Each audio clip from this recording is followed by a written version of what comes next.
Doc, you left your pink blob thing in the freezer again.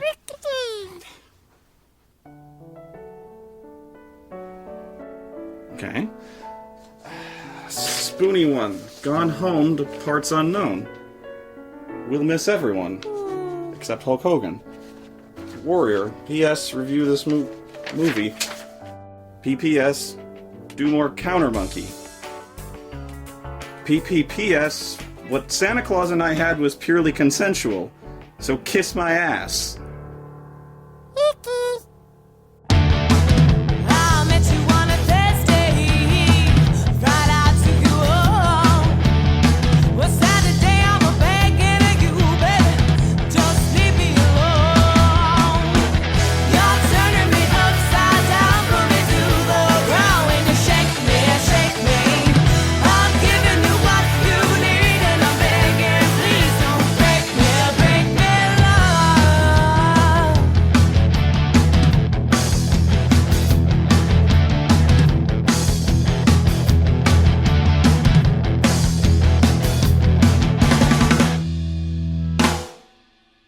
Now, before we start with this Barbarians movie, let's just get all the giggles out of the way right now, okay? Let's just try to be mature adults about this. I'm going to show you the cover of the movie. You ready? Here we go. Oh my god! This is the gayest thing ever! Okay, no, the cover to my Manowar Anthology CD is, but I don't care because Manowar fucking rules, so shut the fuck up. This is like the most meat ever contained in one picture. I mean, you might be able to get more flexing in here somehow. I don't know how. Maybe if Scott Steiner was back there flexing his peaks. These guys are so jacked up, they probably piss steroids. They got biceps bigger. Yes, I bought the poster. It was for the movie review. It was. Having fun? Oh, you have no idea. You know, I really can't wait to see how this helps you take over the world. Anyway, this is apparently some kind of cult film, but if so, it's a freaking small cult, because I hadn't heard anything about this movie until now, and believe me, I'm in a lot of cults. Okay, so I'm just gonna give you the setup as best I can, because this is the kind of movie where even the movie doesn't know what's going on, and hopes things just work out if the good guys end up killing the bad guy at the end. Meanwhile, the director's stuck with the Barbarian twins. Yeah, that's basically what they were known as in their acting careers, so yeah, good luck with that, dude. On the other hand, the director's the guy who made Cannibal Holocaust, so now it's the blind leading the stupid, leaving us in the deep end of the cinematic septic tank. Once upon a time, there existed a world of savage splendor. A time of darkness, of demons, of sorcery. But one tribe, the Ragniks, had the right of safe passage throughout this world. In the dawn of time, their ancient king had traded a mountain of gold for a single sparkling ruby. Oh, whatever, blah blah. As it always is, the movie's about a magic jewel that controls the fate of... Oh, wait, no, I'm sorry. Correction. A magic belly button jewel that contains limitless power. Oh, yeah, I'm serious. Belly button jewel, fate of the world depends on this. And so these people have used it to become carnies. And so the Ragniks became the world's entertainers, storytellers, musicians. Yeah, you'll excuse me if I root for the forces of darkness, won't you? The War of the Ring this ain't. We're watching the ultimate battle between clowns and evil, and whoever wins, we lose.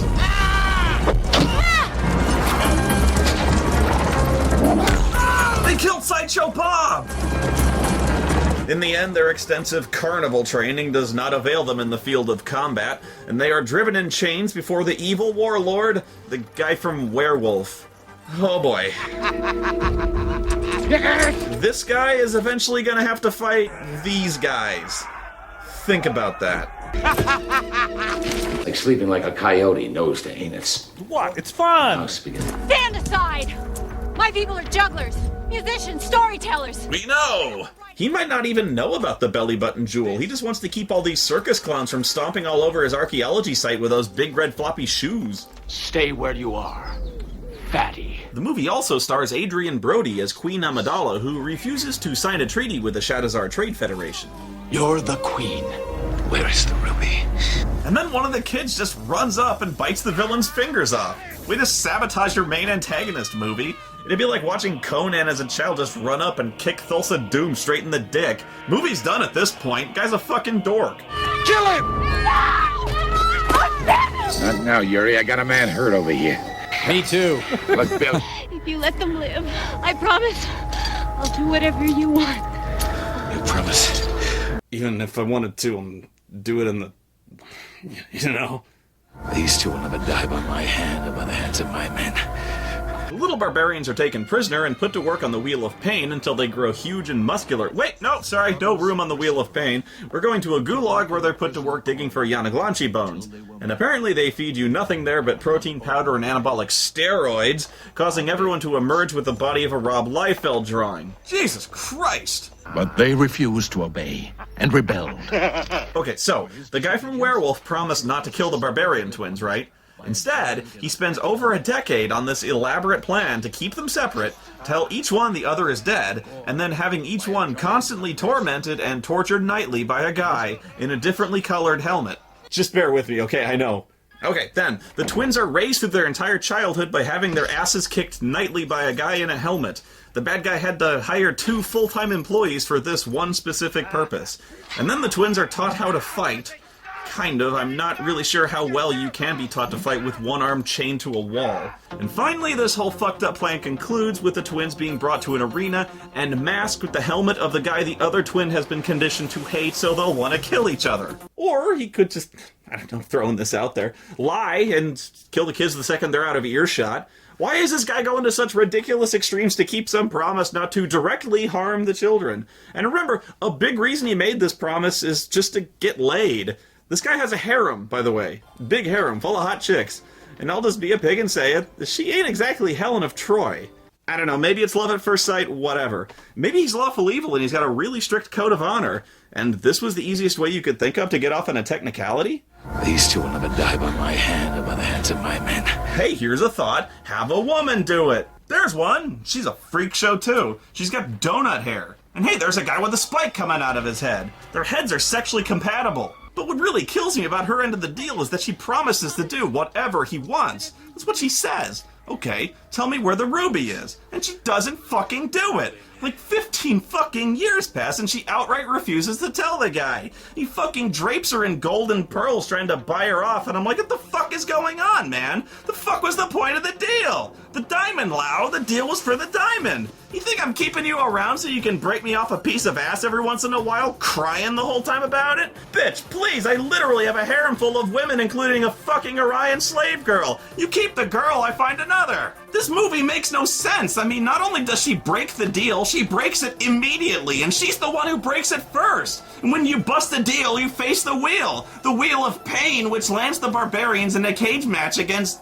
Master Blaster? The hell is he doing here? I didn't know he fought in other cage death matches. Beyond Thunderdome! Oh, yeah! Woo! That's how it's done, Linkara, you bitch! Woo! Woo! Thunderdome, baby! Yeah! Woo! See this? This is what's gonna happen, Linkara! Yeah! Woo! Poof! Thunderdomed! Ladies and gentlemen, boys and girls, dying times here. You know, I don't think I'd want front row seats to cage matches where the fighters have swords. Yeah, that's why. Also, this whole evil plan hinges primarily on them not knocking each other's huge, clunky, and easy-to-hit helmets off and recognizing each other. Yep, there we go. 13 years of Machiavellian scheming down the shitter. Actually, the characters are so rock-stupid they almost keep killing each other anyway. That's it. Take a good look, you lump of hog piss. What does a lump of hog piss look like? Gore! You bloody idiot! It's me, Kujak, your brother!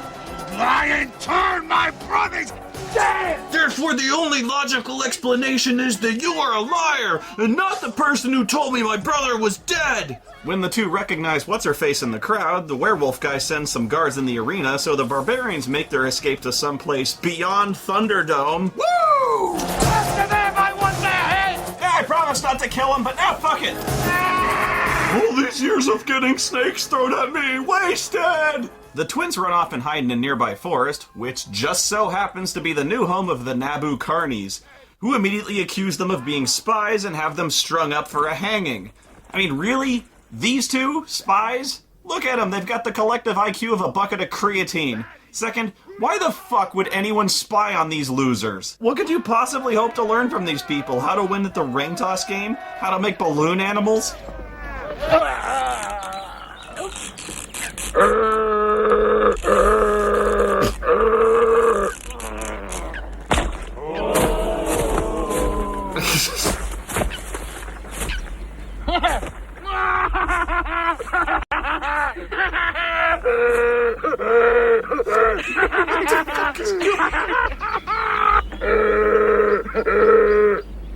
Alright, now that's not fair. I can't top that. I mean, I'm good, but I'm not that good.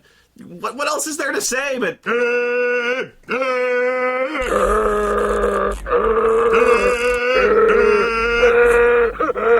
Okay, where was I? Oh yeah, Kuchek and Gore about to get hanged. So how did they get out of this one? Oh, I got it. They flex their neck muscles to bulge out so large, the noose explodes. One, you've seen them. The audience will buy it. Look at us. We're huge. The mark of the open road.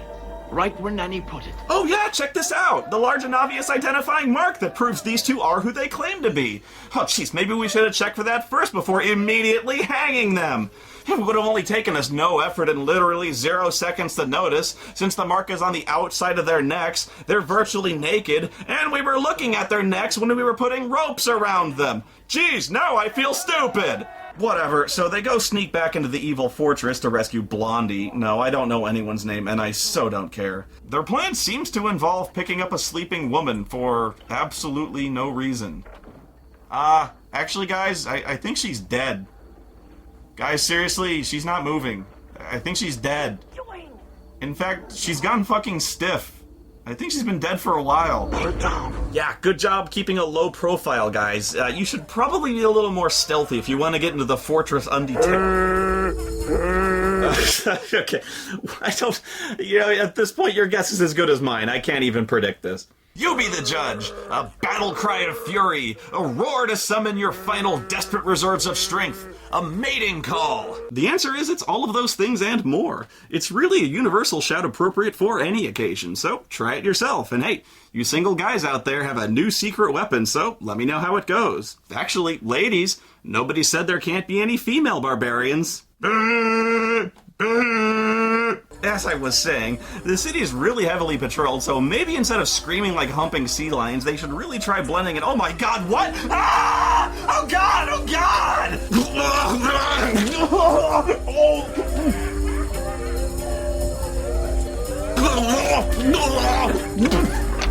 There's no time to lose. You've got to get the belly stone. Your ruby? Yes, Where did he hide the ruby? lime tree. Lime tree. The Forbidden Lands. We'll be back. I know. No. Yeah. Or no. Yeah. No. Yes. No. Yes.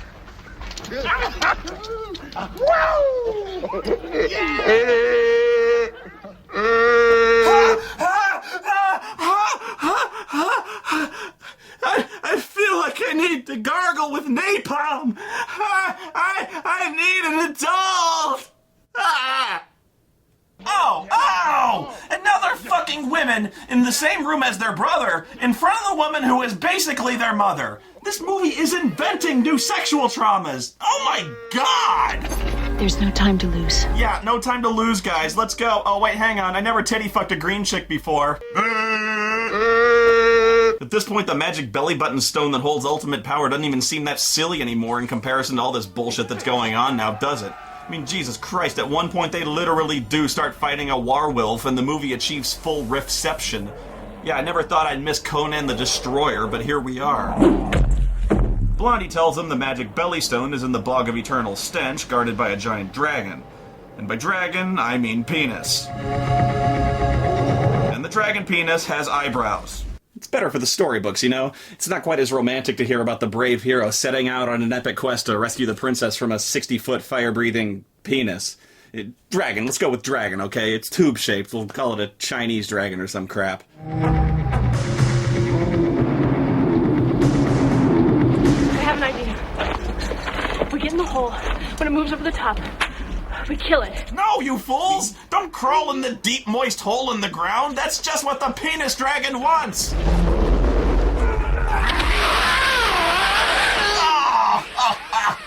Oh no! Death by vasectomy! Yeah, well, I guess that killed its boner. This is just a lovely scene, right? Watching these two meatheads dripping head to toe in bubbling green monster cum climb inside a urethra the size of a city bus. But whatever, they get the magic fucking gemstone. And now, whosoever shall stick the plastic gem in their belly button the longest shall be the right-wise Queen of England. And just when it seems like the credits are about to roll, it's like the movie suddenly remembers, oh shit, I forgot to put in the scene where the villain fights the heroes, didn't I? Even though he's got no good reason to fight them anymore, he's been utterly crushed. And besides, look at this guy. He's seriously just gonna go running up on these two dudes who are both fully armed with magic weapons by himself. I mean, dude, each one of these guys weighs more than your horse. And you're what, in your mid-50s? And your secret weapon is a couple of knives. And yeah, no, it doesn't go well. Maybe he was hoping they would die of laughter. Oh right, I have a crossbow! Maybe I should have used this from a very, very long distance away before trying to stab you with my tiny, ineffectual knives. I sort of planned this backwards, didn't I? God, I'm embarrassed now. The safety! You left the safety on!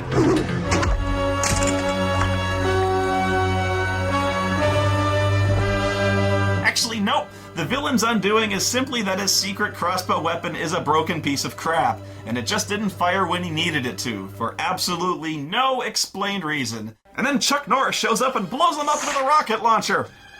It's time.